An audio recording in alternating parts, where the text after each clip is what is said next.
नमस्कार। Target plus channel पर आज हम रीजनिंग के बारे में पढ़ेंगे।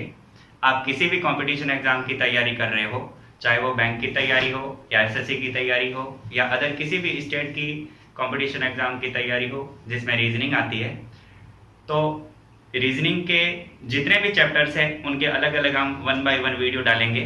आज हम पहला वीडियो डाल रहे हैं आकृतियों की गणना करना।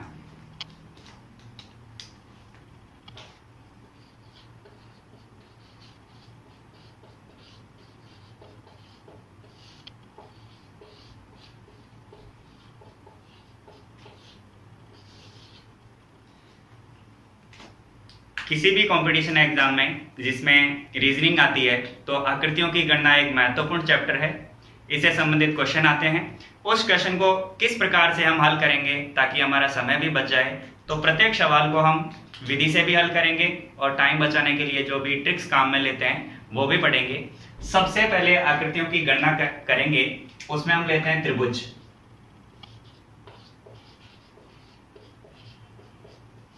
गणना से संबंधित विभिन्न आकृतियों की गणना करते हैं, जैसे त्रिभुज है, आयत है, वर्ग है, चतुर्भुज है, घन है या रेखाएं हैं। इन सभी को हम 1 बाय 1 पढ़ेंगे। सबसे पहले त्रिभुज पढ़ते हैं और त्रिभुज का टाइप फर्स्ट पढ़ते हैं।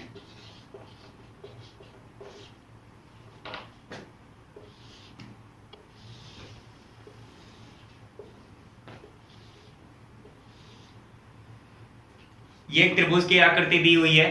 इसमें पूछा है दी गई आकृति में कुल कितने त्रिभुज है। तो सबसे पहले बेसिक विधि अपनाते हैं जिसके द्वारा हम त्रिभुजों की गणना कर सकते हैं, आयतों की गणना कर सकते हैं, वर्गों की गणना कर सकते हैं, चतुर्भुज की गणना कर सकते हैं। यानी कि किसी भी आकृति में पूछा जाए तो इस बेसिक विधि के द्वारा हम आकृतियां फाइंड आउट कर सकते हैं टोटल। तो सबसे पहले बेसिक विधि, इस प्रकार का कभी भी त्रिभुज बना हुआ हो और उसमें पूछी जाए संख्या, तो जितने कॉलम है उसमें नंबरिंग कर दीजिए। 3 कॉलम है यानी कि छोटे छोटे त्रिभुज हमको सीधे सीधे दिख रहे हैं, कितने? 3। तो इसमें हम सबसे पहले याद करेंगे ऐसे त्रिभुज जिसमें केवल एक अंक आता हो। इसमें एक अंक, इसमें भी एक अंक, इसमें भी एक अंक, यानी कि ये छोटे छोटे त्रिभुज हो गए, 3 त्रिभुज हो गए। अब इससे बड़ा होगा तो उसमें होंगे 2 अंक। अब 2 अंकों वाले त्रिभुज कौन कौन से हैं वो गिनते हैं। तो यहां से लेकर यहां तक का जो त्रिभुज है इसमें 2 अंक है। कौन कौन से हैं? 1 और 2। तो इसको लिख देते हैं 1 और 2। इसी प्रकार 2 अंकों का अगला त्रिभुज कौन सा बनेगा? यहां से लेकर यहां तक का। इसमें अंक आ रहे हैं 2 और 3। इससे आगे 2 अंकों का कोई है नहीं। अब इससे बड़ा होगा तो उसमें होंगे 3 अंक। तो 3 अंक वाले यानी कि यहां से होते हुए यहां तक का त्रिभुज 1, 2 और 3 नंबर आ रहे हैं इसमें। अब इससे बड़ा कोई त्रिभुज इसमें है नहीं। टोटल कितने त्रिभुज हो गए? 1, 2, 3 और 3, 6 त्रिभुज हो गए इसमें। अब इसको हम ट्रिक के द्वारा अगर हल करें, टाइम बचाना हो, तो इसको कैसे करेंगे? इस प्रकार का कभी भी त्रिभुज आए, जितने कॉलम है उसके अंदर नंबर तो हमने लिख ही दिए। अब इन सभी नंबर का योग कर दीजिए।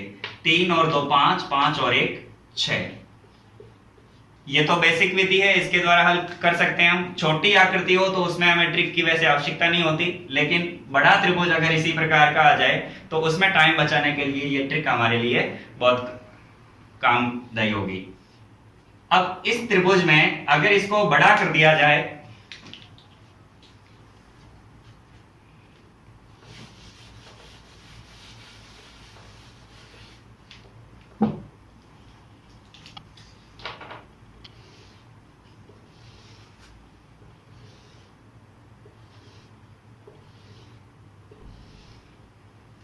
इसमें हमें पूछा आकृति में कुल कितने त्रिभुज है, तो इसको हम ज्ञात करेंगे।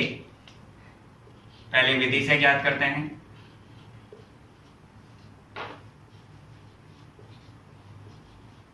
एक अंक वाले छोटे छोटे त्रिभुज हमको दिखाई दे रहे हैं 4। उसके बाद ज्ञात करेंगे 2 अंकों वाले त्रिभुज। तो सबसे पहले यहां से लेकर यहां तक का 2 अंक, 1, 2। इसी प्रकार आगे 2, 3 और इससे आगे 3 और 4। उसके बाद ज्ञात करेंगे हम 3 अंकों वाले त्रिभुज। 3 अंकों वाले यहां से लेकर यहां तक 1, 2 और 3, और इसी प्रकार आगे हो जाएगा 2, 3 और 4। उसके बाद इससे बड़ा त्रिभुज होगा 4 अंकों वाला, 4 अंकों वाले 1, 2, 3 और 4। अब इससे बड़ा इसमें कोई त्रिभुज नहीं है। कुल संख्या पूछी जाए 1, 2, 3, 4, 5, 6 और 4, 10 त्रिभुज है इसमें। अब इसको ट्रिक से हल करें तो अंदर नंबर जो लिखे हैं इनका योग करना है। 4 और 3 7 और 2 9 और 1 10 त्रिभुज।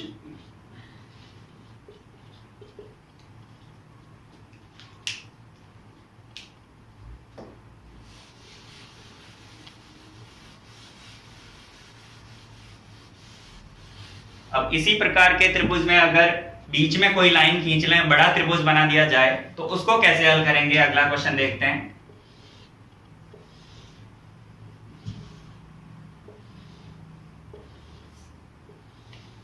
इस आकृति में अभी हमने ज्ञात किए 10 त्रिभुज आए थे। अब इसके बीच में एक लाइन खींच ली, यानी कि बीचों बीच एक लाइन खींचने से आकृति डबल हो गई। अब इसमें ऊपर वाले में त्रिभुज है और नीचे वाले में त्रिभुज नहीं है। तो बेसिक विधि से अगर इसको हम हल करें तो वही नंबर लिखने हैं 1, 2, 3, 4। ये त्रिभुज नहीं है तो इसमें हम लिख देंगे A, B, C और D। इसमें भी हम ज्ञात करेंगे एक अंक वाले त्रिभुज। एक अंक वाले त्रिभुज हमको दिखाई दे रहे हैं 4। उसके बाद ज्ञात करना है हमको 2 अंकों वाले। अब 2 अंकों वाले 1 और 2, उसके बाद 2 और 3, फिर 3 और 4, बाएं से दाएं हो गए। अब 2 अंकों वाले ऊपर नीचे हो सकते हैं, जैसे कि यहां से लेकर यहां तक की आकृति। 1 और A, 2B, 3C, 4D। दाएं बाएं हो गए, ऊपर नीचे हो गए। अब उसके बाद देखेंगे हम 3 अंकों वाले। तो 3 अंकों वाले 1, 2 और 3, आगे होगा 2, 3 और 4। ऊपर नीचे 3 अंकों का होगा नहीं, क्योंकि पूरी लाइन खींचेंगे तो इसमें ऑटोमेटिक 4 आ जाएंगे। उसके बाद देखेंगे 4 अंकों वाले, बाएं से दाएं 1 से लेकर 4 तक, फिर ऊपर से 2 अंक लें, नीचे वाले 2 अंक लें, तो हो जाएगा 1, 2, A और B। इसी प्रकार 2, 3 BC और आगे हो जाएगा 3, 4 CD। उसके बाद 5 अंक का होगा नहीं, 3 ऊपर के 3 नीचे के लें तो होगा 6 अंकों वाला। तो पहला 6 अंकों का होगा यहां से लेकर यहां तक, 1, 2, 3 A B C और आगे होगा 2, 3, 4 B C D।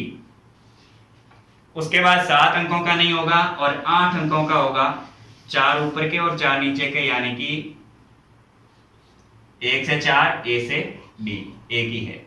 अब इसको टोटल करें, 4, 5, 6, 7, 8, 9, 10, 11, 12, 13, 14, 15, 16, 17, 18, 19 और 1 20।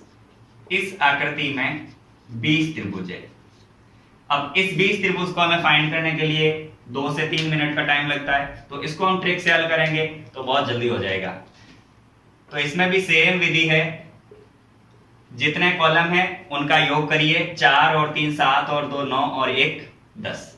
अब इसका गुणा किससे करना है, ऊपर नीचे जितने कॉलम है उससे गुणा करना है। 1 और 1 2 कॉलम है तो इसका गुणा करना है 2 से। 10 गुणा 2 20। अभी हमने फाइंड किया 20 आए और ट्रिक से फटाफट आ गया 20। एक लाइन इसके बीच में और खींच ली तो आकृति के टुकड़े कितने हो गए, 1 2 3। तो इस आकृति में कितने हो जाएंगे, 10 गुणा 3 यानी कि 30। एक लाइन हमने और बीच में खींच ली तो इसके टुकड़े कितने हो गए, 4।